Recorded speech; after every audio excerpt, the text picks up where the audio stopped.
हाय दोस्तों, पिछले वीडियो के अंदर हम लोगों ने क्या किया था?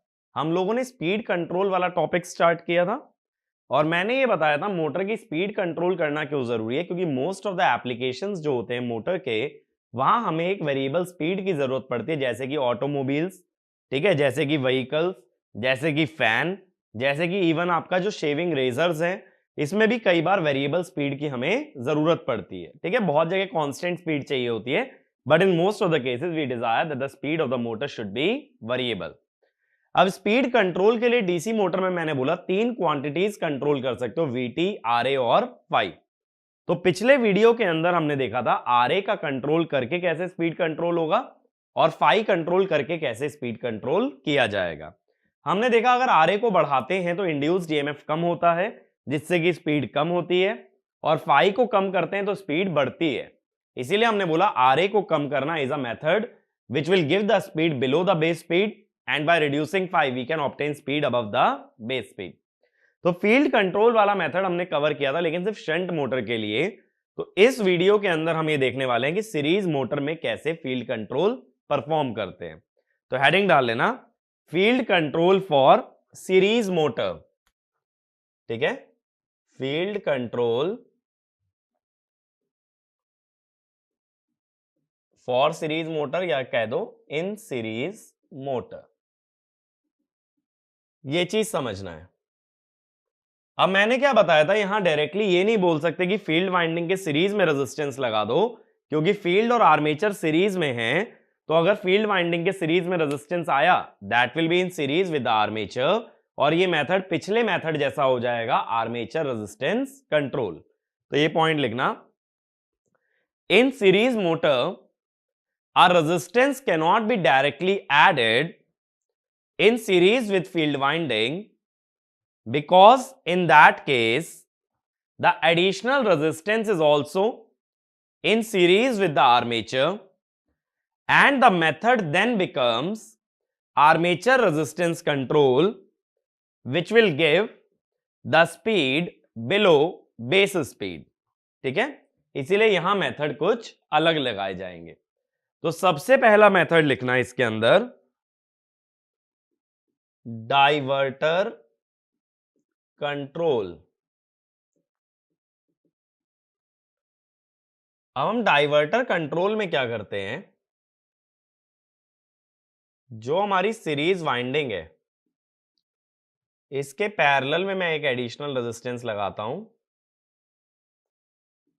That is called as R diverter, और टोटल कॉम्बिनेशन के सीरीज में क्या होता है, आर्मेचर।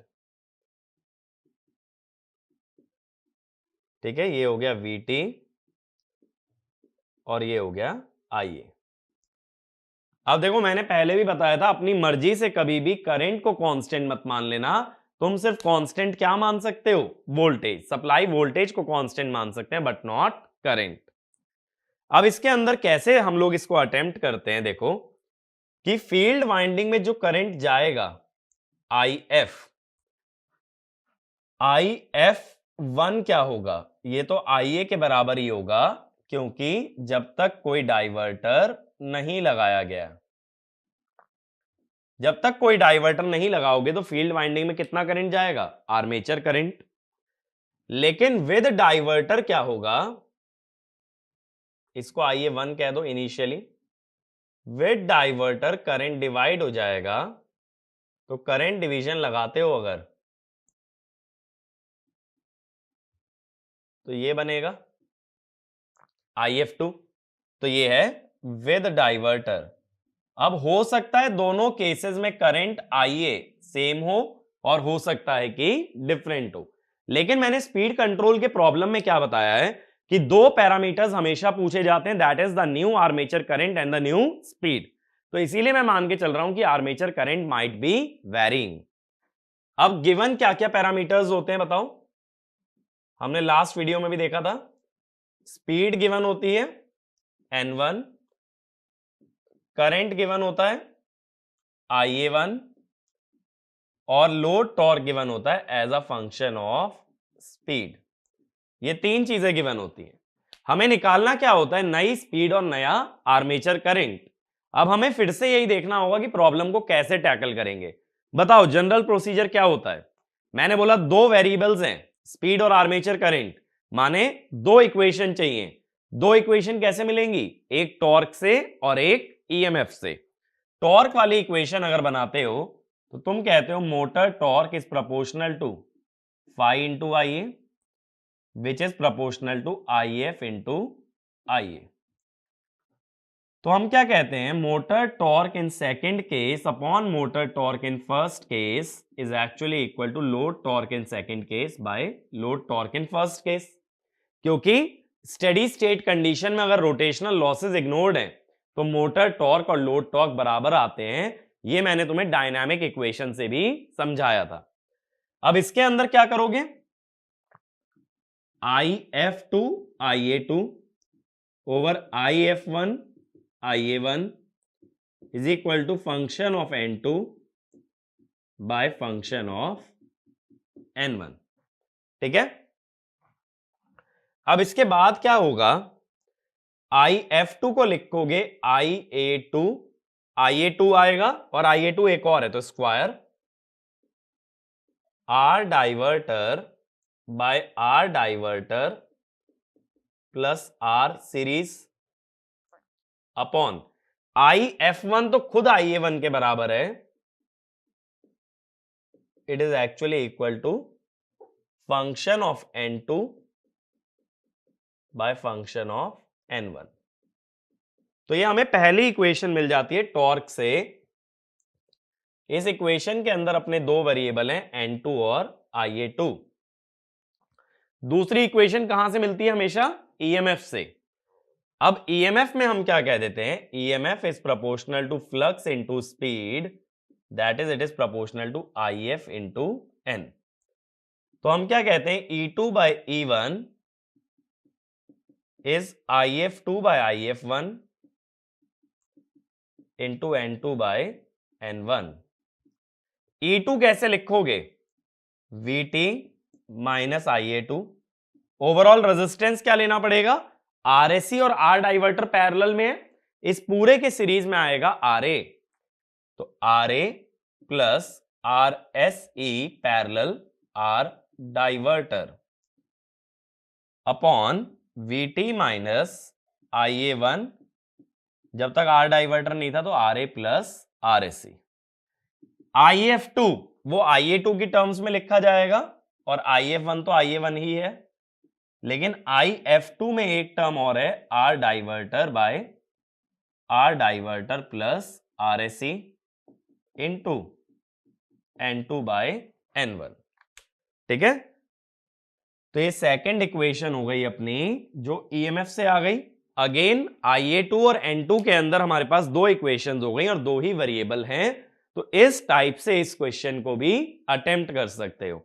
तो बेसिकली हमने क्या किया, बाय एडिंग डाइवर्टर रेजिस्टेंस हमने फील्ड करंट और आर्मेचर करंट को अनइक्वल कर दिया। अब मैं फील्ड करंट को वेरी कर सकता हूं बिना आर्मेचर करंट के बारे में सोचे।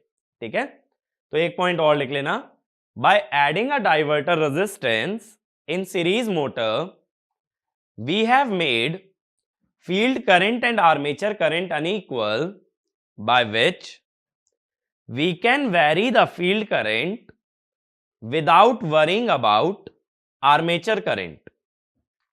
ये पहला मेथड क्लियर हुआ। अगला मेथड लिखो, टैप्ड फील्ड कंट्रोल।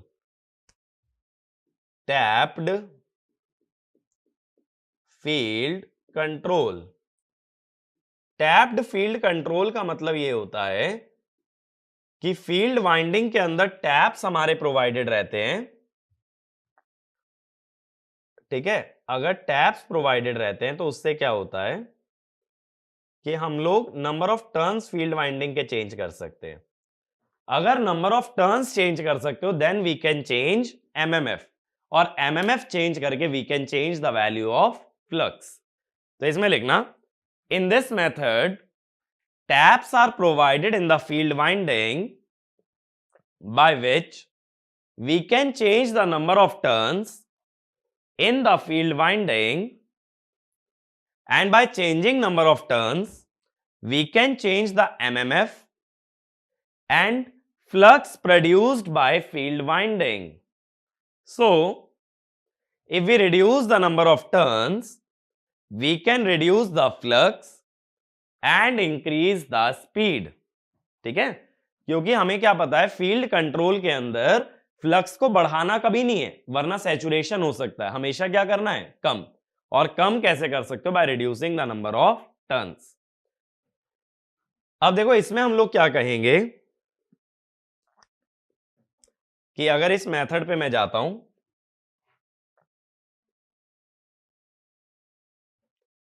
कि initially NSE equal to N1, तो MMF कितना होगा सीरीज वाइंडिंग का, N1, और उसमें करंट तो आर्मेचर करंट ही जा रहा है, IA1। भाई अब तो करंट डिवाइड नहीं हो रहा ना कोई भी दो पार्ट्स में, तो फील्ड वाइंडिंग में कौन सा करंट जा रहा है, आर्मेचर करंट। और बाद में क्या कर दो, सीरीज वाइंडिंग के नंबर ऑफ टर्न्स कम करके कर दो N2, तो सीरीज वाइंडिंग का MMF हो जाएगा N2 IA2। ये हो जाएगा, नंबर ऑफ टर्न्स कम कर दिए। हम क्या जानते हैं अगली बात कि flux is proportional to MMF अगर रिलक्टेंस को कांस्टेंट रखा जाए। और रिलक्टेंस मशीन की हमेशा कंस्ट्रक्शन पे डिपेंडेंट होती है। जब तक उसका air gap, cross sectional area, permeability नहीं बदलोगे, रिलक्टेंस कैन नॉट चेंज। अब देखो अगेन प्रॉब्लम हमारे पास सेम है कि इनिशियल स्पीड है N1, current IA1, torque is a function of speed. लेकिन अब जब लिखोगे motor torque is proportional to phi into IA, अब IF मत लिखना, अब यहां क्या लिखोगे, MMF। पहले नंबर ऑफ टर्न्स कांस्टेंट थे तो करंट लिखो या MMF, बात एक ही पड़ रही थी। ठीक है, ये लिखा। फिर हमने बोला मोटर टॉर्क और लोड टॉर्क बराबर होते हैं, इसीलिए मोटर टॉर्क का रेशो और लोड टॉर्क का रेशो इक्वल आएगा, ये लिखा। अब यहां पे क्या करोगे, final MMF upon initial MMF। अब फाइनल MMF कितना बन रहा है भाई,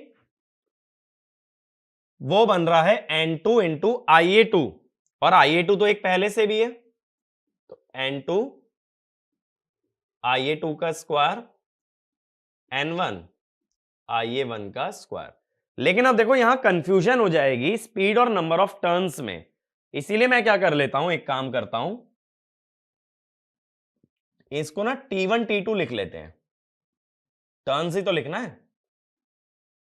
तो T1 IA1, क्योंकि N जो है स्पीड इन RPM भी होती है ना, T2 IA2। अब यहां पे क्या लिखोगे, टर्न्स T2 IA2 और T1 IA1, तो यहां भी क्या आ जाएगा, T2 IA2 स्क्वायर और T1 IA1 स्क्वायर। बात क्लियर हुई।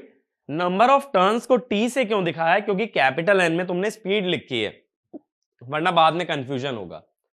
अगला EMF proportional to flux into speed, again directly field current मत लिखो, यहां पे लिखो MMF। रीजन समझ आ रहा है ना कि MMF क्यों लिख रहे हैं, करंट क्यों नहीं। MMF की जगह करंट तब आ सकता है जब नंबर ऑफ टर्न्स कांस्टेंट हो, यहां नंबर ऑफ टर्न्स चेंज हो रहे हैं, तो MMF को ही यूज करना है। तो यहां पे भी क्या हो जाएगा, जब रेशो लोगे FSE2 बाय FSE1। लेकिन अब देखो कोई डाइवर्टर का फंडा नहीं है यहां। जब कोई डाइवर्टर का फंडा नहीं है तो सेकंड कंडीशन में EMF कितना आएगा बताओ। सेकंड कंडीशन में लिखोगे VT minus IA2 RA plus RAC। Original condition में VT minus IA1 RA plus RAC।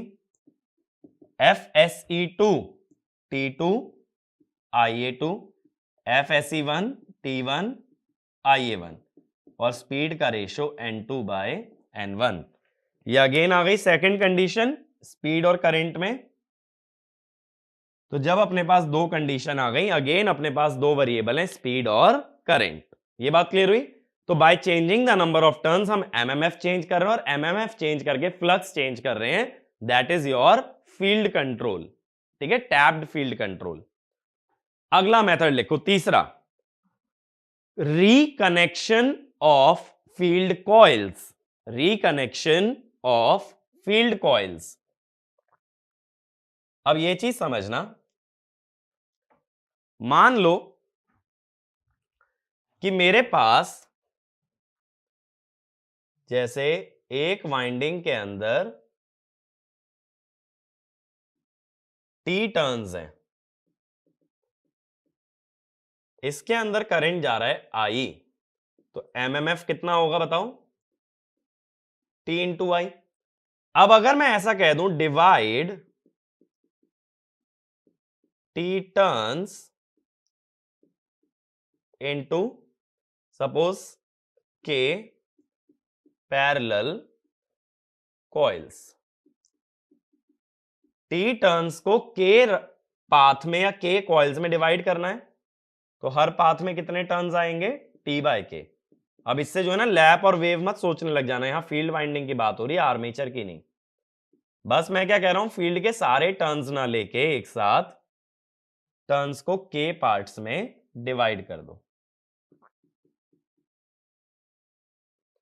अब मान लो यहां से आई डैश करंट आ रहा है, तो जब के पाथ हैं तो हर एक में कितना करना करंट डिवाइड होगा, आई डैश बाय के। अब देखो एमएमएफ कितना आएगा, टर्न्स है टी बाय के, करंट जा रहा है आई डैश बाय के, एक पाथ इतना एमएमएफ बनाएगा। बट ऐसे कितने पाथ हैं, के पाथ हैं, तो के पाथ टोटल एमएमएफ कितना बनाएंगे इनटू के, तो T I dash by K. तो इससे क्या हुआ, we have change the value of MMF, जैसे कि हम टैप्ड फील्ड कंट्रोल में चेंज कर रहे थे, यहां हमने नंबर ऑफ टर्न्स कितने कर दिए, टी बाय के इफेक्टिवली। अगर देखो बात क्लियर हुई, तो इसमें लिखना if all the field winding turns are not connected in series but the turns are divided into multiple parallel branches, then we can change effective number of turns in order to impact MMF, by which we can change the flux and speed of the DC motor। ठीक है, effectively turns अभी कितने हो गए हैं, T bye के, पहले कितने थे, टी। अगर सिर्फ आई डैश से सोचो तो तुम क्या लिखोगे, टी बाय के इंटू आई डैश, तो तुम्हें क्या लगेगा, टर्न्स कितने रह गए, टी बाय के। अब आगे का पूरा प्रोसेस सेम हो जाएगा, पहले टर्न्स थे तुम्हारे टी, ठीक है, अब जब के पाथ में डिवाइड कर दिया तो टर्न्स इफेक्टिवली कितने रह गए, टी बाय के। तो जहां तुम T2 बाय T1 लिख रहे हो, T2 बाय T1 कितना हो जाएगा, सिंपली 1 बाय के, सॉरी हाँ T2 बाय T1 1 बाय के। सिमिलरली यहां पे भी T2 बाय T1 कितना हो जाएगा, 1 बाय के। तो effectively we are changing the number of series winding turns. ठीक है, इस पे क्वेश्चन ऐसे बनता है, वो बोलेगा there are 4 field coils which are connected in series and now they are reconnected as 2 parallel groups of 2 coils each।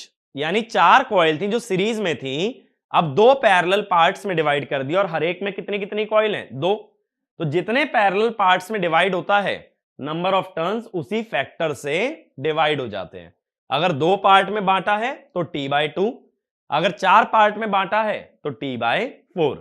बस ये ध्यान रखना, जो तुम आईएफ यूज करते हो, अगर नंबर ऑफ टर्न्स चेंज होंगे तो flux proportional to directly IF नहीं लगाओगे, फ्लक्स प्रोपोर्शनल टू एमएमएफ करोगे, और एमएमएफ यूज करते वक्त नंबर ऑफ टर्न्स को भी कंसीडर करोगे।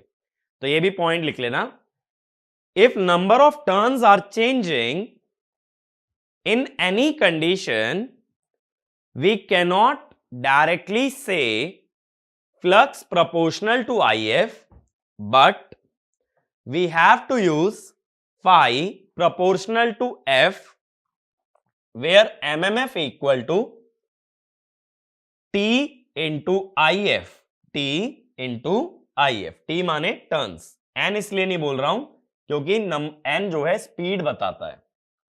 ठीक है, तो सीरीज मोटर पे भी क्वेश्चन बन सकता है तुम्हारा स्पीड कंट्रोल का, मैंने आर्मेचर रेजिस्टेंस तो बताया ही था, और यहां हमने ये भी देख लिया कि फील्ड कंट्रोल कैसे किया जाता है। ठीक है, इस पे बहुत अच्छे क्वेश्चन बन सकते हैं। डीसी मोटर के जो बेस्ट क्वेश्चन बनेंगे they will always be based on speed control, क्योंकि स्पीड कंट्रोल के अंदर जितनी भी तुमने नॉलेज गेन की है सारी यूज हो जाती है। बस एक चीज जो नहीं यूज होगी वो ये मान के चलो कि पावर लॉस और एफिशिएंसी वाला टॉपिक, वो स्पीड कंट्रोल में यूज नहीं होता। अदर देन दैट जितना भी तुमने ईएमएफ पढ़ा, टॉर्क पढ़ा, सर्किट पढ़ा, सारी चीजें यूज हो जाएंगी in case of speed control. दूसरी बात, स्पीड कंट्रोल के किसी भी न्यूमेरिकल के अंदर वो तुम्हें कभी सर्किट बना के नहीं देगा। अगर उसने बोल दिया डाइवर्टर है, तो अब तुम ही को आगे इमेजिन करना है कि डाइवर्टर जो है फील्ड वाइंडिंग के पैरेलल में लगता है और उसके बाद करंट डिवीजन लगा के हमें सॉल्व करना है। ऐसी वो बोल दिया कॉइल्स को दो पार्ट में डिवाइड कर दिया, वो ऐसे ड्रॉ करके नहीं दिखाएगा जैसा भी हमने ड्रॉ किया था, वो सिर्फ बोलेगा।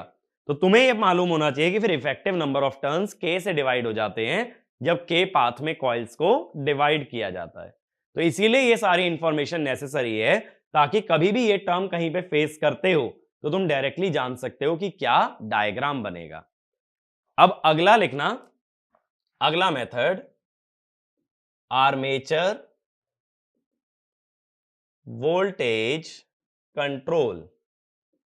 तीसरा मैंने यही बोला था ना कि वीटी को चेंज कर सकते हो। वीटी को चेंज करने का मतलब है आर्मेचर वोल्टेज को चेंज करना। अब हम लोगों ने क्या लिखा था कि स्पीड का फॉर्मूला क्या रहता है, omega M is VT minus I A R A by K M phi, ऐसा ही लिखा था। इसका मतलब अगर वीटी बदल जाए तब भी हमारी स्पीड चेंज हो सकती है। अब सिंपल सी बात सोचो, अगर टर्मिनल वोल्टेज की बात करें तो टर्मिनल वोल्टेज बढ़ाने की जगह कम भी कर सकते हो या बढ़ा भी सकते हो, लेकिन बढ़ाने में दिक्कत क्या है, अगर रेटेड से ज्यादा वोल्टेज लगाओगे तो मशीन की जो इंसुलेशन है उसको खतरा है, क्योंकि हम क्या जानते हैं, insulation level is always proportional to voltage. Voltage बढ़ने से इलेक्ट्रिक फील्ड बढ़ती है, और इलेक्ट्रिक फील्ड बढ़ने से कोई भी इंसुलेशन में डाइलेक्ट्रिक ब्रेकडाउन का रिस्क होता है। इसीलिए हम ये कहते हैं इस मेथड के अंदर Vt को कभी भी रेटेड से ज्यादा नहीं बढ़ाना है, that can damage the insulation. तो वोल्टेज को बस कम कर सकते हो। वोल्टेज को अगर कम करोगे तो उससे स्पीड हमारी कम हो सकती है, it can not be increase. तो इसमें लिखना द टर्मिनल वोल्टेज और armature voltage cannot be increased above the rated value, otherwise the insulation of the machine can get damaged. So in this method we reduce the terminal voltage below rated value in order to reduce the speed of the motor. ठीक है, तो speed कम करने के लिए terminal voltage कम करते हैं। अब देखो इसको भी बाकी मेथड्स की तरह देखते हैं कि इससे क्या इंपैक्ट आता है। सबसे पहले देखो हम क्या कहते हैं कि इनिशियली Vt जो है वो है सपोज Vt1, और आर्मेचर करंट कितना है Ia1, that is Vt1 minus Ea by Ra। Now Vt suddenly हमने कर दिया Vt2 जो पहले वाली वोल्टेज से कम था, तो इससे क्या होगा, अचानक से आर्मेचर करंट हो जाएगा Ia2 Vt2 minus Ea by Ra, और ये पिछले करंट से कम होगा। लेकिन मैंने Ea को कांस्टेंट किस एजम्पशन पे माना है बताओ, मैंने ये बोला था सडन चेंज में कभी स्पीड नहीं बदलती, और स्पीड नहीं बदलती तो EMF कांस्टेंट रहेगा। तो चाहे तो लिख भी लेना इसको अपनी ही लैंग्वेज में, Ea is constant because speed cannot change suddenly। अब Ia2 जब कम हो गया तो हम ये जानते हैं motor torque is proportional to phi into Ia। अब फ्लक्स तो हमने कांस्टेंट रखा है, ठीक है, शंट मोटर की बात अगर करो तो फ्लक्स तो कांस्टेंट है, तो phi इंटू Ia हुआ, that is proportional to Ia। तो हम क्या कह देंगे, Tm2 is less than Tm1, क्योंकि जब Ia कम हो रहा है तो उससे बनने वाला टॉर्क भी कम। अब हम ये जानते हैं इनिशियली सिस्टम किस में था, स्टेडी स्टेट में था, system is at steady state. अगर सिस्टम इनिशियली स्टेडी स्टेट में था तो मोटर टॉर्क किसके बराबर था? लोड टॉर्क के। लेकिन अब तो मोटर टॉर्क कम हो गया पहले के मुकाबले, तो इसका मतलब ये समझ सकते हो कि motor torque is now less than load torque. Again मैंने क्या बता रखा है, जब तक लोड का नेचर ना बताए लोड टॉर्क को क्या मानोगे? कांस्टेंट। अब Tm2 लेस देन TL अगर आ गया हमारे पास, तो हम क्या जानते हैं डायनेमिक इक्वेशन से? J d omega by dt is Tm2 minus TL, that is negative, जिसका मतलब स्पीड डिक्रीजेस। अब जब स्पीड कम होने लगेगी तो ईएमएफ को हम लिखते हैं Km फाई ओमेगा, तो ईएमएफ भी कम होगा। ईएमएफ कम होगा तो IA that is VT minus EA by RA बढ़ने लगेगा। IA बढ़ने लगेगा तो टॉर्क Km फाई IA बढ़ने लगेगा, और लास्ट में टॉर्क वापस किसके बराबर बन जाएगा? लोड टॉर्क के। लेकिन इस पूरे प्रोसेस में स्पीड हमारी कम हुई है, दैट इज वाई इस मेथड से भी स्पीड रेटेड से कम ही मिल सकती है, ज्यादा नहीं। ठीक है, तो इसमें लिख लेना in this method speed reduces below the rated value, so we can only obtain the speeds below the base speed. ठीक है, स्पीड सिर्फ कम कर सकते हो। अब अगेन ये तो वो बात हो गई ट्रांजिएंट वाली कि इंटरनली क्या पूरा फिनोमिना चल रहा है जिससे कि स्पीड कम होती है। लेकिन मेरा मेजर फोकस किस पे है? इस पे बेस्ड क्वेश्चन पे। अब अगेन अगर क्वेश्चन की बात करते हैं तो ये बताओ डेटा क्या क्या गिवन होता है स्पीड कंट्रोल में? हमेशा डेटा हमेशा गिवन होता है, एक तो तुम्हें original speed, original armature current, और क्या गिवन होता है? Load torque as a function of speed. तो स्पीड गिवन रहेगी N1, करंट गिवन रहेगा IA1, और लोड टॉर्क गिवन रहेगा as a function of speed.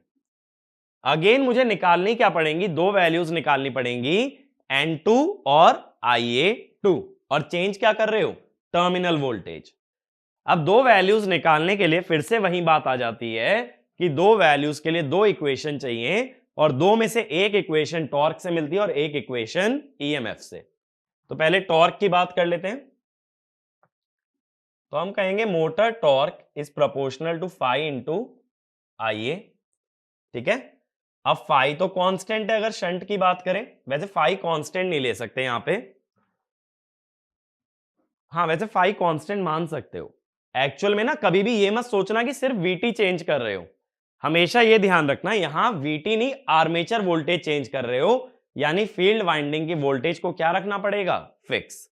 ये बात क्लियर है? एक पॉइंट यहां लिख लेना, unless specified assume that we are changing the voltage across armature and not the voltage across field winding, and not the voltage across field winding। तो अगर field winding की वोल्टेज फिक्स रख रहे हो तो फाई कांस्टेंट है, तो torque proportional to IA आ गया। लेकिन मोटर टॉर्क और लोड टॉर्क बराबर होते हैं, तो Tm2 by Tm1 is IA2 by IA1 equal to TL2 by TL1। तो हम कहेंगे IA2 बाई IA1 किसके बराबर हो गया? फंक्शन ऑफ N2, ये हटाते हैं bracket, divided by function of N1।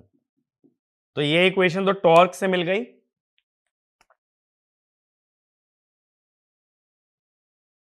ठीक है, दूसरी इक्वेशन ईएमएफ से आनी चाहिए। ईएमएफ से निकालोगे अगर तो E2 by E1 is equal to N2 by N1, क्योंकि फाई कांस्टेंट रखा है ना, तो VT2 minus IA2 RA by VT1 minus IA1 RA equal to N2 by N1। ठीक है, दो इक्वेशन हो गई और दो ही वेरिएबल हैं, IA2 और N2। इसके अंदर देखो जो मैंने पॉइंट अभी बोला है कि ऐसा मत सोचो कि टर्मिनल वोल्टेज चेंज हो रही है, बस आर्मेचर के अक्रॉस वोल्टेज बदलेगी। अब वो कैसे,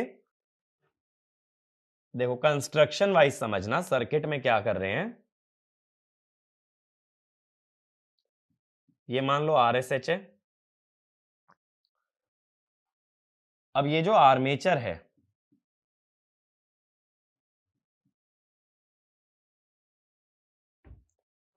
इसमें क्या होगा,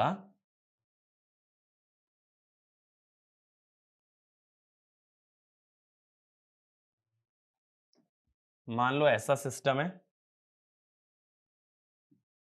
तो आर्मेचर की वोल्टेज तुम बदल सकते हो यहां रियोस्टेट की मदद से, लेकिन सप्लाई वाली पूरी वोल्टेज किसके अक्रॉस लग रही है, सप्लाई वाली पूरी वोल्टेज फील्ड वाइंडिंग में जा रही है, जबकि आर्मेचर पे लगने वाली वोल्टेज VT इसको चेंज कर सकते हो। तो कंस्ट्रक्शन कुछ ऐसा रखा जाएगा प्रैक्टिकली कि फील्ड वाइंडिंग पे इंपैक्ट ना पड़े, सिर्फ इंपैक्ट किस पे पड़े, आर्मेचर पे। तो अगर वो बोलता है बस आर्मेचर वोल्टेज चेंज किया है, तब तो आर्मेचर में ही चेंज करना, फ्लक्स में चेंज मत करना। अगर वो बोल दे टर्मिनल वोल्टेज बदली है, तो टर्मिनल वोल्टेज के केस में तुम्हारा RSH में जाने वाला करंट IF वो भी चेंज हो जाएगा। ठीक है, ये बात बहुत अच्छे से ध्यान रखनी है। टर्मिनल वोल्टेज चेंज करोगे तो IF भी बदलेगा, आर्मेचर वोल्टेज चेंज करोगे तो IF कांस्टेंट रहेगा, सिर्फ आर्मेचर वोल्टेज ही चेंज होगी। ठीक है, मेथड सारे वही हैं, बस हर क्वेश्चन के अंदर दो इक्वेशन बना लेना, एक EMF के लिए और एक टॉर्क के लिए। आगे चलें।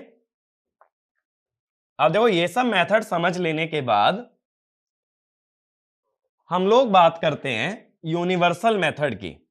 अब क्या हो रहा है देखो यहां पे कि दो मेथड ऐसे हैं, एक तो वोल्टेज और रेजिस्टेंस कंट्रोल वाला जो कि बेस स्पीड से नीचे की स्पीड दे रहे हैं, और एक मेथड फील्ड कंट्रोल वाला ऐसा है जो बेस स्पीड से ऊपर की स्पीड दे रहा है।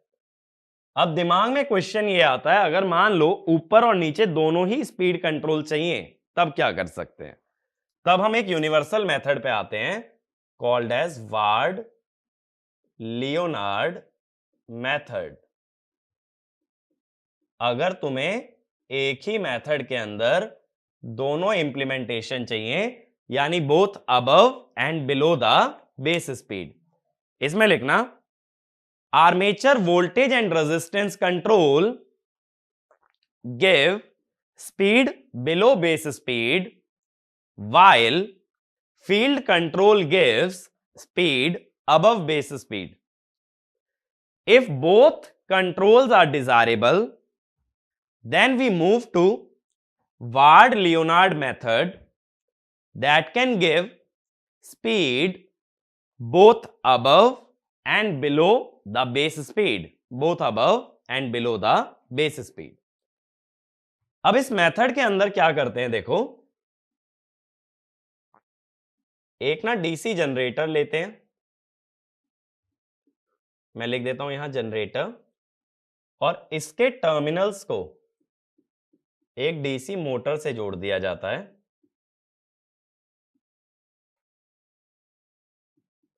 यानी जनरेटर मोटर को रन कर रहा है। अब जो जनरेटर की फील्ड वाइंडिंग है, इसकी फील्ड को वेरी कराने के लिए हम क्या करते हैं कि नीचे से ना सप्लाई लाइंस लेते हैं, और थोड़ा नीचे ले लेते हैं। फील्ड वाइंडिंग को सप्लाई देने के लिए नीचे सप्लाई लाइंस ले लेते हैं।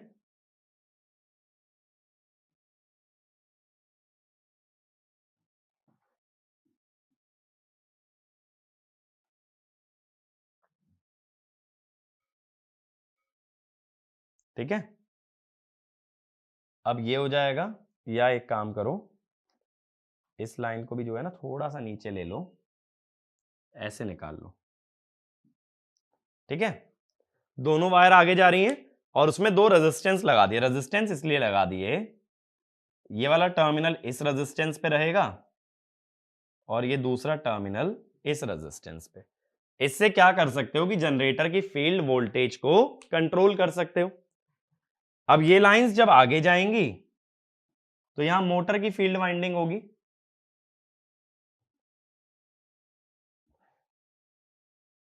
ये नीचे वाली लाइन फील्ड के एक टर्मिनल से जोड़ दो और ऊपर वाली लाइन एक रियोस्टेट की मदद से फील्ड के दूसरे टर्मिनल से जोड़ दो।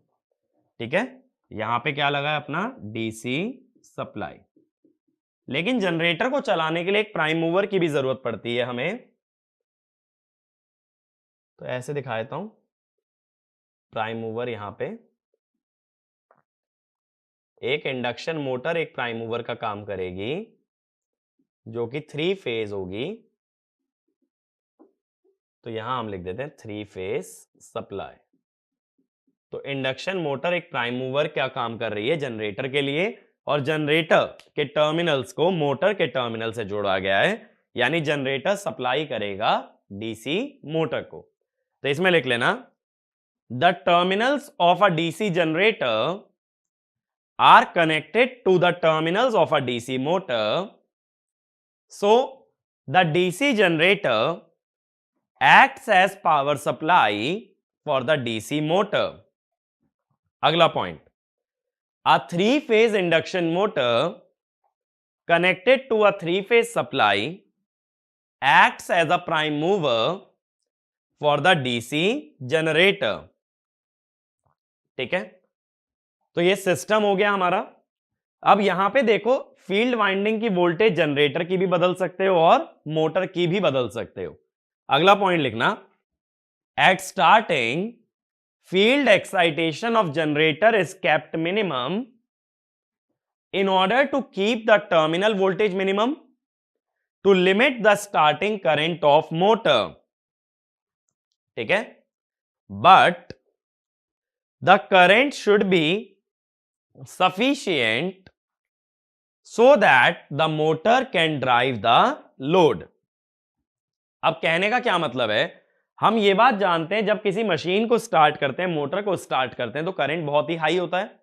करंट कम करने का मैंने एक तरीका बताया था स्टार्टिंग में कि रेजिस्टेंसेस अगर ऐड कर दें तो करंट कैन बी रिड्यूस्ड, लेकिन करंट तो वोल्टेज कम करके भी कम किया जा सकता है। तो यही चीज मैं बोल रहा हूं कि जनरेटर जो है मोटर के लिए सप्लाई का काम कर रहा है ना, तो अगर जनरेटर की वोल्टेज गिरा दें तो मोटर की इनपुट वोल्टेज कम होगी।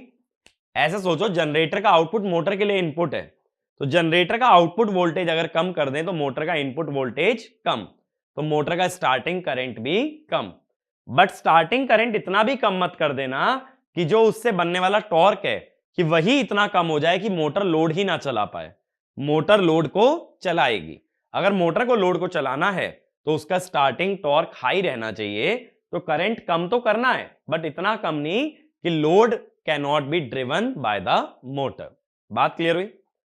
अब अगला पॉइंट लिखना, by varying the generator field current we can vary the generator and motor terminal voltage, so we can implement armature voltage control and speed of motor can be reduced below base speed. अगर generator का field winding का current control तुमने कर लिया तो generator से बनने वाली वोल्टेज भी कंट्रोल हो गई, क्योंकि जनरेटर में जो ईएमएफ बनता है वो कितना होता है, के फाई ओमेगा। तो अगर तुम फाई को कंट्रोल कर रहे हो तो ईएमएफ कंट्रोल्ड है, ईएमएफ से क्या कंट्रोल्ड है, वीटी। तो अगर तुम वीटी को कंट्रोल कर रहे हो तो कौन सा मेथड है ये, आर्मेचर वोल्टेज कंट्रोल, और उसमें मोटर की जो स्पीड होगी वो बिलो मिलेगी या above, it will be below base speed.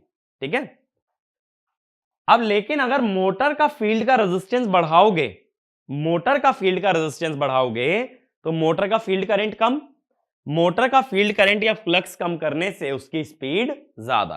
तो अगला पॉइंट ये लिखो, by adjusting the motor field current we can vary the flux of the motor and by reducing the flux we can increase the speed of motor above base speed. ठीक है, तो बात का मतलब क्या हुआ कि जनरेटर की फील्ड करंट को कम करके जनरेटर की वोल्टेज कम, तो मोटर की वोल्टेज कम होने से बिलो बेस स्पीड, मोटर का फील्ड करंट कम करके मोटर का फ्लक्स कम, तो मोटर की स्पीड अबव बेस स्पीड। तो इस एक मेथड के अंदर आर्मेचर वोल्टेज कंट्रोल और फील्ड कंट्रोल दोनों ही मेथड बनाए दिए गए हैं, और दोनों मेथड बना देने से हमारी स्पीड अबव और बिलो बेस स्पीड दोनों आ सकती है। ठीक है, ये बात बढ़िया से क्लियर हुई। अब इसके बाद हम बताते हैं कि टॉर्क और पावर का वेरिएशन कैसे होता है। तो हमें दो चीजों का वेरिएशन देखना है, किसके अगेंस्ट, स्पीड के, एक तो टॉर्क और एक पावर। स्पीड में कहीं ना कहीं देखो बेस स्पीड के बारे में बात आएगी, एन बेस यानी रेटेड स्पीड। तो स्पीड कंट्रोल इससे नीचे भी करना है और स्पीड कंट्रोल इससे ऊपर भी करना है। नीचे कर रहे हैं कौन से मेथड से, आर्मेचर वोल्टेज कंट्रोल,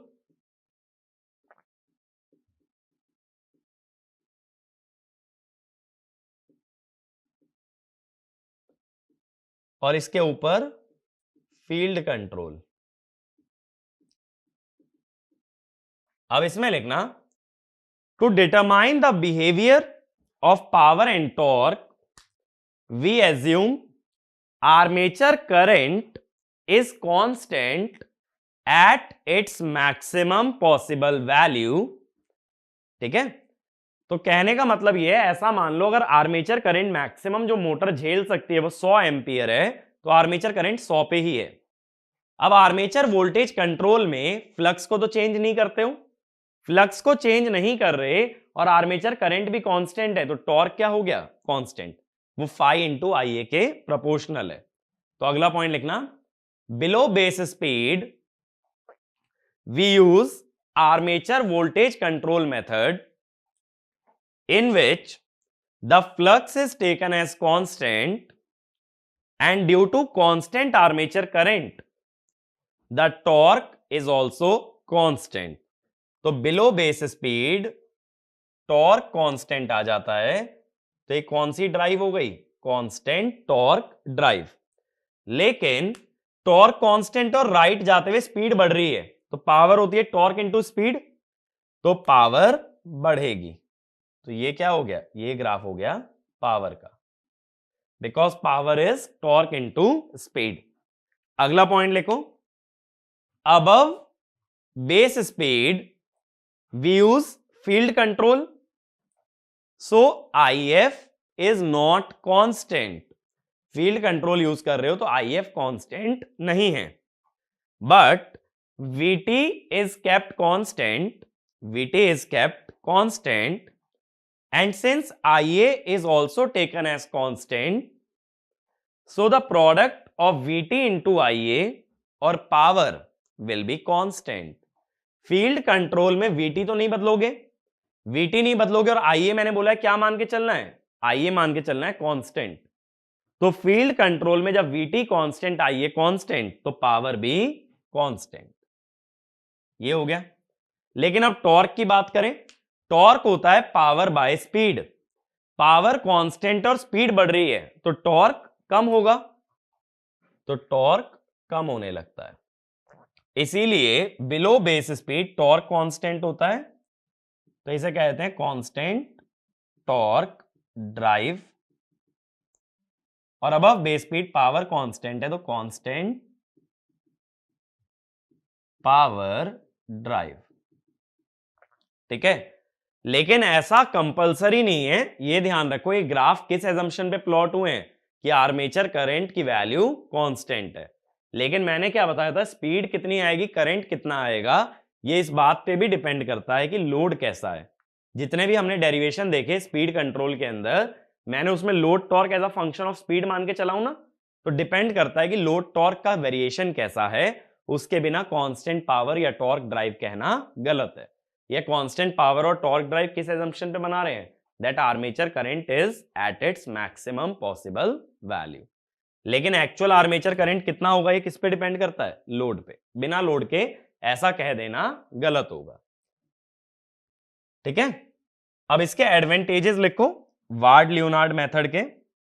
देखो सबसे बड़ा एडवांटेज तो यही है कि इसमें स्पीड बिलो और अबव बेस स्पीड दोनों ही ऑब्टेन की जा सकती है। तो फर्स्ट लिखना, the main advantage is that the speed above and below base speed can be obtained. ठीक है, अबव और बिलो दोनों ऑब्टेन की जा सकती है। अगला, the design is simple and we get wide range and smooth speed control.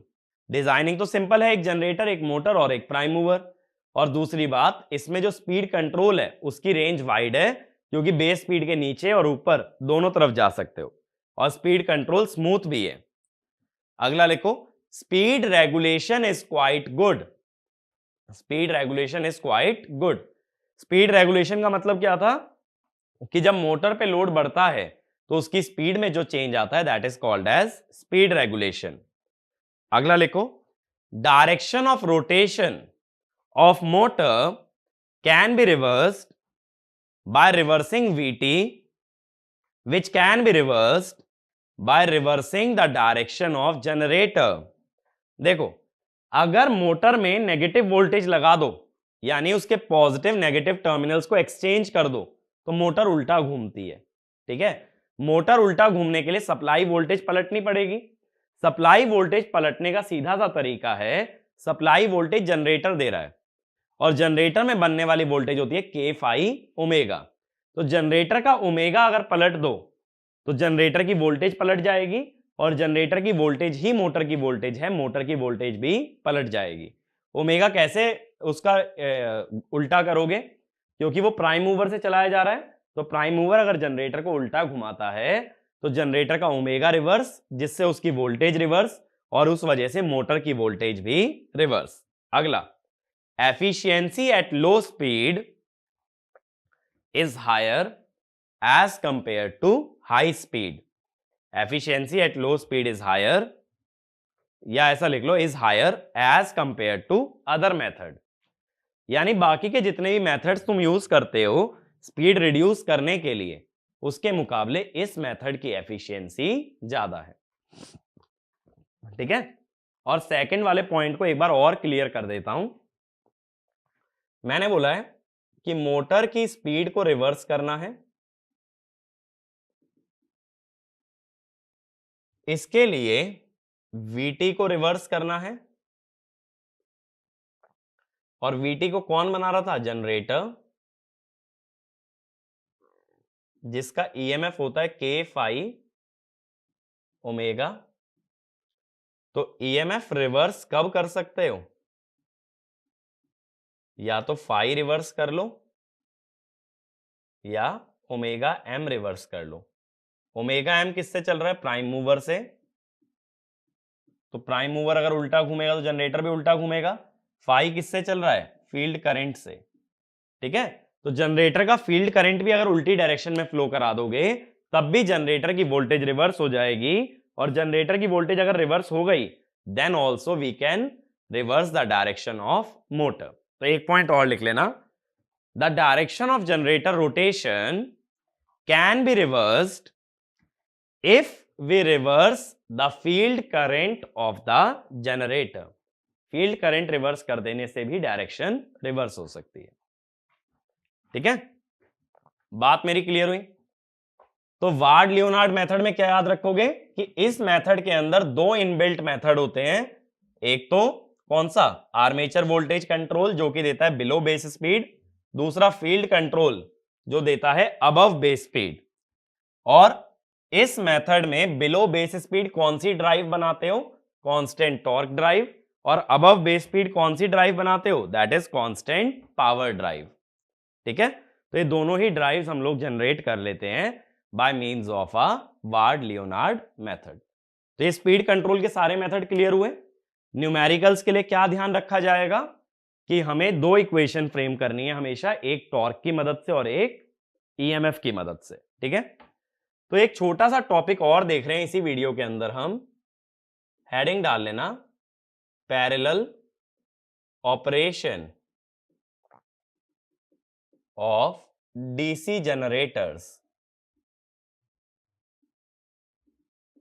देखो, ट्रांसफार्मर में भी हमने पैरेलल ऑपरेशन पढ़ा था ना, तो ट्रांसफार्मर में भी मैंने क्या बताया था, पैरेलल ऑपरेशन करने के रीजंस क्या होते हैं। करंट रेटिंग बढ़ जाती है भाई जब दो डिवाइस पैरेलल में लगे, रिलायबिलिटी बढ़ जाती है कि एक डिवाइस खराब भी हो गई तो दूसरी डिवाइस करंट सप्लाई कर सकती है, और रिलायबिलिटी सबसे बड़ा रीजन होता है कि कभी भी दो डिवाइसेस को पैरेलली क्यों कनेक्ट किया जाए। तो सेम वे में अगर डीसी जनरेटर की भी करंट रेटिंग तुमको बढ़ानी है, then we have to connect the DC generators in parallel. तो इसमें लिख लेना, DC generators can be connected in parallel to improve reliability of the system. Second, increase current rating of the system. Increase current rating of the system. अब देखो क्या होता है, कोई भी जनरेटर एग्जांपल ले लो, मान लो शंट या सेपरेटली एक्साइटेड, कोई भी डीसी जनरेटर है तो उसकी टर्मिनल वोल्टेज क्या होती है, ईएमएफ माइनस IARA। ये ईएमएफ किस पे डिपेंडेंट होता है, ये होता है Km फाई ओमेगा m। अगर मैं कहूं कि फील्ड करंट में कांस्टेंट रख रहा हूं और स्पीड कांस्टेंट रख रहा हूं, स्पीड तो प्राइम मूवर चलाएगा ना जनरेटर में, जनरेटर के शाफ्ट को कौन घुमाता है, प्राइम मूवर। ये प्राइम मूवर क्या चीज है, ये कुछ भी हो सकता है, एक टरबाइन हो सकती है, ये एक मोटर हो सकती है, जो भी उसके शाफ्ट को घुमा दे। तो ईएमएफ तो कांस्टेंट है, इसका मतलब क्या होगा कि Vt reduces linearly with IA या फिर IL भी कह सकते हो। तो इसका कौन सा ये ग्राफ की मैं बात कर रहा हूं, बेसिकली मैं बात कर रहा हूं यहां एक्सटर्नल कैरेक्टरिस्टिक्स की, क्योंकि Vt वर्सेस IL का ग्राफ कौन सी ग्राफ होता है, एक्सटर्नल कैरेक्टरिस्टिक।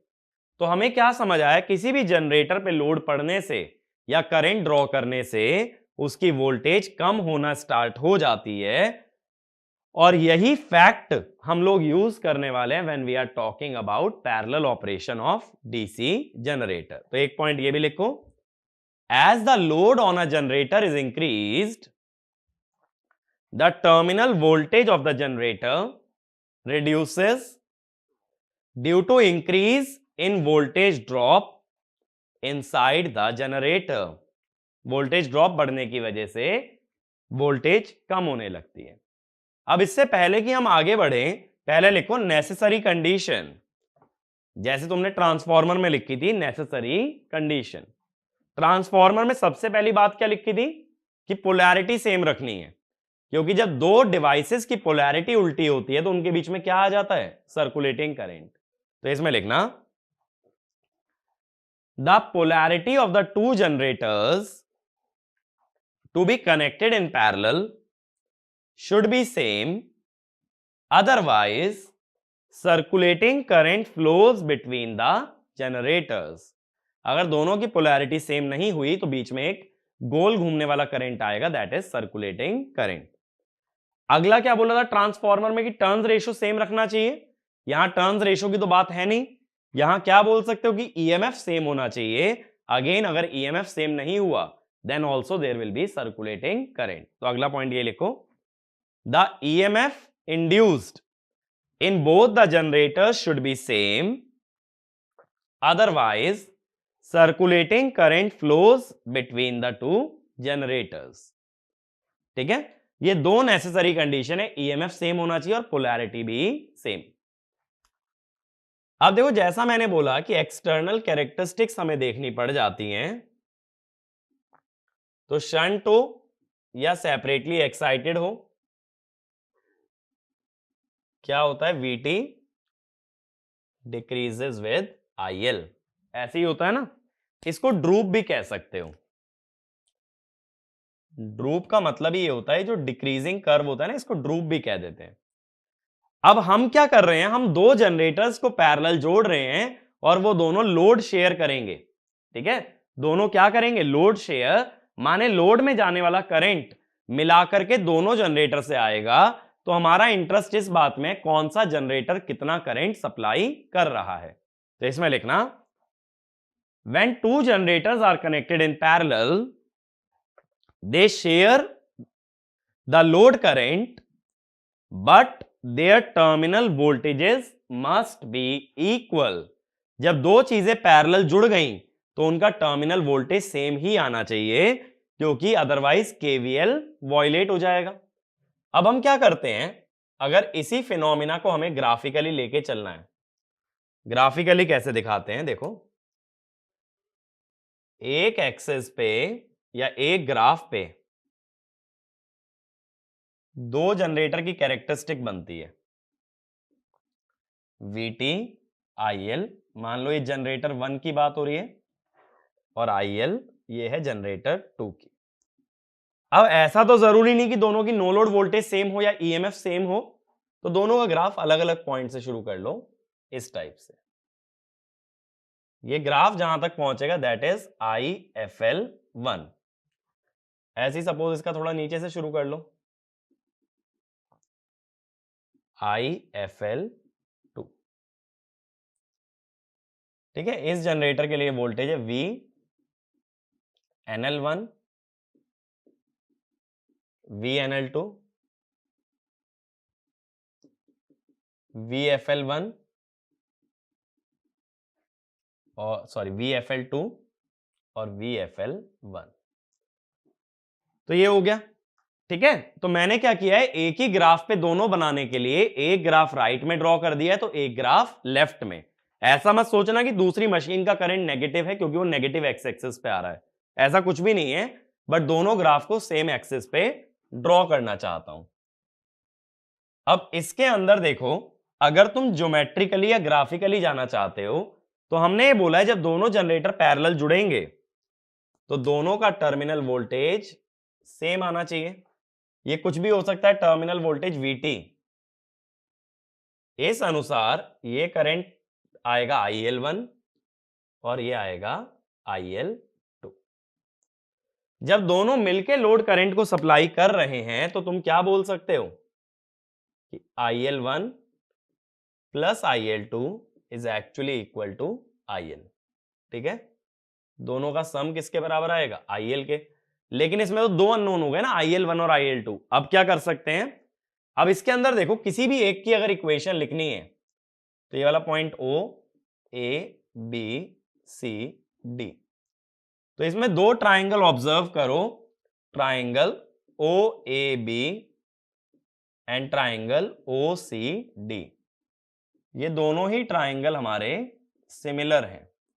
अगर सिमिलर हैं तो तुम क्या कहोगे, OA by OC equal to AB by CD।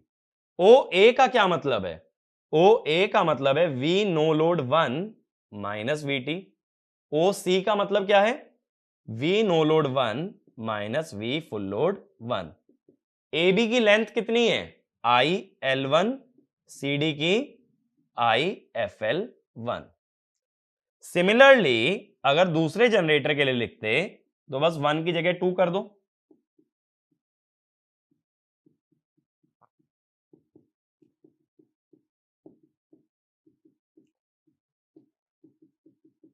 अब देखो दोनों में से इक्वेशन में से हमारे पास तीन इक्वेशन आ गई, फर्स्ट सेकेंड थर्ड।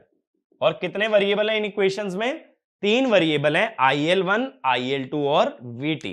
तो ये तीन इक्वेशन सॉल्व करके तुम डायरेक्टली IL1 और IL2 निकाल सकते हो। लेकिन ये मेथड कैसा हुआ, ग्राफिकल। इससे ज्यादा आसान मेथड क्या पड़ता है कि शंट जनरेटर है, सीरीज है, कंपाउंड है, कुछ भी है, तुम उसका सर्किट बना लो, दोनों जनरेटर पैरेलल जोड़ के सर्किट बना लो और बाद में नोडल एनालिसिस या मैश एनालिसिस कुछ भी लगा के करंट निकाल लो। तो इसमें लिखना, this method should be used when characteristics of both the generators are given, but generally we draw the circuit for the two generators and then simplify the network by means of network analysis to find the current supplied by the two generators, ठीक है।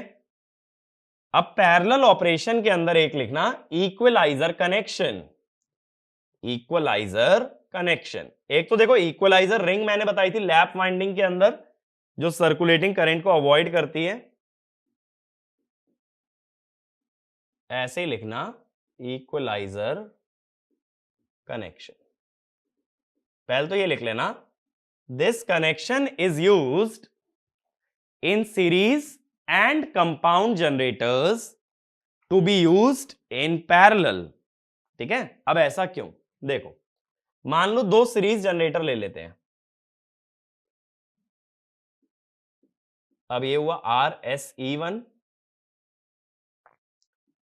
RA1 और EA1।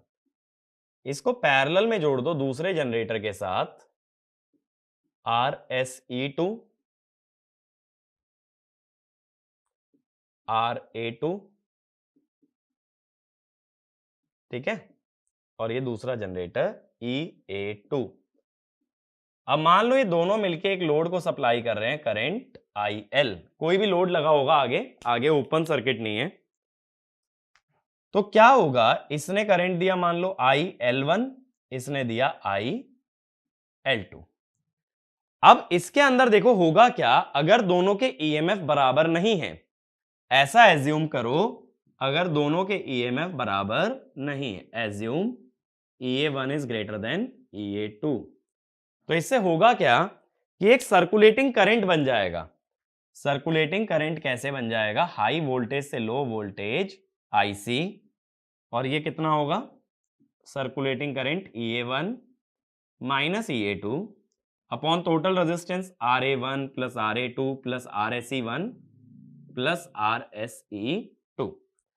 अब ये circulating current क्या करेगा, ये IL1 के तो सेम डायरेक्शन में देखो ऊपर जा रहा है, लेकिन IL2 ऊपर जा रहा है और IC नीचे आ रहा है। तो हम ये कहेंगे due to IC IL1 increases, IL2 decrease. ठीक बात है भाई, एक जनरेटर ज्यादा करंट सप्लाई करेगा और एक जनरेटर कम। पहली बात तो ये सर्कुलेटिंग करंट ही अनडिजायरेबल है, लेकिन अगर अवॉइड नहीं कर पाए तो ठीक है, एक करंट ज्यादा है एक करंट कम है, क्या कर सकते हैं। लेकिन अभी बात यहां खत्म नहीं हुई। क्या हुआ कि सीरीज वाइंडिंग में, जब वाइंडिंग सीरीज में होती है तो फील्ड करंट ही लोड करंट होता है। तो इसका मतलब क्या हुआ, IF1 equal to IL1 increases, IF2 equal to IL2 decreases. इसका मतलब फील्ड वाइंडिंग का पहले जनरेटर का करंट बढ़ गया और दूसरे जनरेटर का करंट कम हो गया। इससे क्या होगा, फील्ड करंट बढ़ने से EMF बढ़ेगा, क्योंकि EMF is proportional to flux, और दूसरा EMF कम होगा। अब एक EMF बढ़ गया, दूसरा EMF कम हो गया, उससे सर्कुलेटिंग करंट और बढ़ गया, जिससे अगेन IL1 बढ़ गया और IL2 और कम हो गया।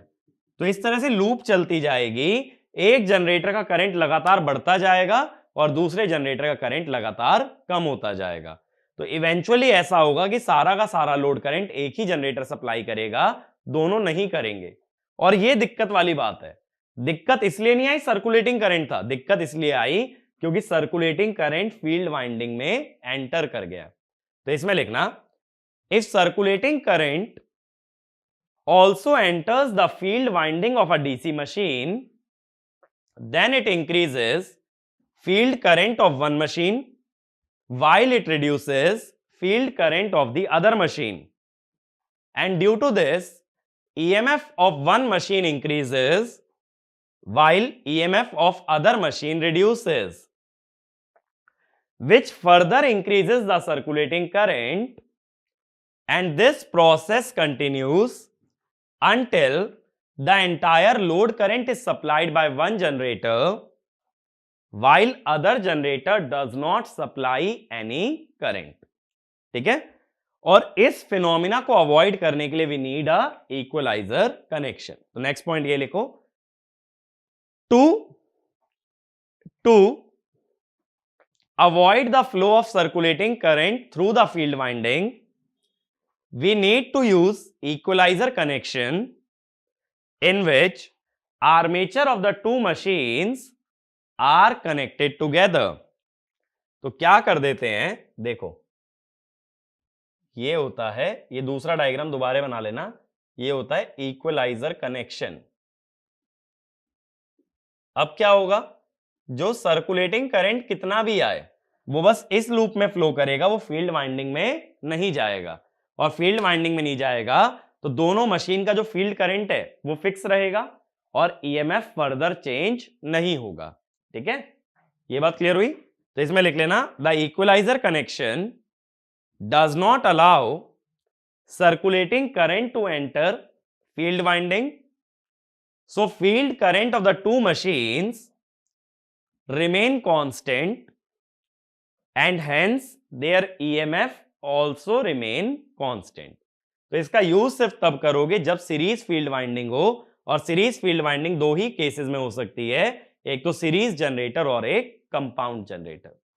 ठीक है, तो देखो पैरेलल ऑपरेशन में क्या है कि पैरेलल ऑपरेशन कभी भी सिंपलीफाई करना हो तो सर्किट बना के सॉल्व कर देना, और इसके अलावा इक्वलाइजर कनेक्शन का पर्पस याद रखना, दो जनरेटर्स के ईएमएफ जब अनइक्वल होते हैं तो उसमें सर्कुलेटिंग करंट आता है, बट वो सर्कुलेटिंग करंट कभी फील्ड वाइंडिंग में ना एंटर करे, इसलिए दोनों के आर्मेचर्स को शॉर्ट कर दिया जाता है। तो पैरेलल ऑपरेशन छोटा सा ही टॉपिक है, कभी भी इसको एक अलग टॉपिक की तरह मत विजुअलाइज किया करो। हमेशा क्या कोशिश किया करो ज्यादा से ज्यादा कि जब तुम्हारे पास पैरेलल ऑपरेशन का क्वेश्चन आता है, चाहे मशीन्स कोई भी है, ट्रांसफॉर्मर, डीसी, सिंक्रोनस, इंडक्शन, तो उसका नेटवर्क ड्रॉ करके और एज अ नेटवर्क ही उसको सॉल्व करो। ज्यादा फॉर्मूले याद करने की कोशिश करोगे तो बाद में दिक्कत हो जाएगी। ठीक है, तो ये जो मैंने ग्राफिकल टेक्निक भी बताई है ना, ये तुम सिंक्रोनस में भी देखोगे, लेकिन सिंक्रोनस में क्या होता है कि वाई एक्सिस पे वोल्टेज नहीं फ्रीक्वेंसी होती है, तब वहां भी ड्रूप कैरेक्टरिस्टिक की बात होती है। ठीक है, यहां भी ड्रूप है, लेकिन यहां ड्रूप किसका है? वोल्टेज का, वहां ड्रूप किसका होता है? फ्रीक्वेंसी का। तो मेथड दोनों जगह ही सेम होता है कि स्ट्रेट लाइन की इक्वेशन से भी अप्रोच कर सकते हो या सर्किट से भी, और सेम चीज यहां है, यहां भी हम लोग स्ट्रेट लाइन और सर्किट से जा सकते हैं।